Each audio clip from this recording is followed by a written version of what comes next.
sa mga kamangha-manghang destinasyon dito sa bayan ng Bolinao ay matatagpuan dito sa Barangay Patar, ang rock formations.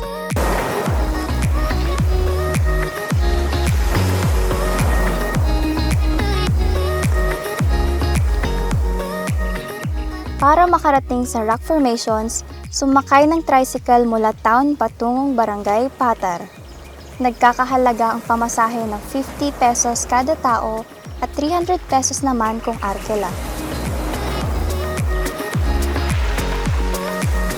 Ang rock formations po ay nakatulong sa turismo ng Bolinao dahil po isa po siyang dagdag na atraksyon na panghikayat o na maiaalok po namin sa aming mga bisita o turista.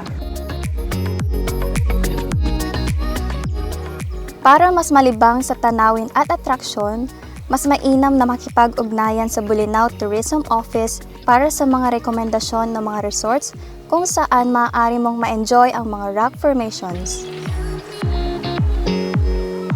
Dito sa Bolinao po kami po ay naging masaya at excited po kami dahil po marami po kaming naiengganyo na pumunta po dito sa aming bayan at hindi na po kailangang lumayo pa para lang po makita itong aming mga natural na rock formation.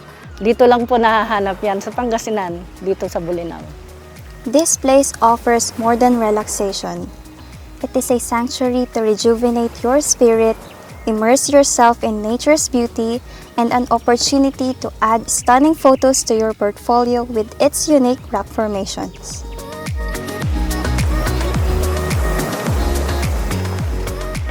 Bolinao is indeed gifted with natural tourist destinations just like these rock formations.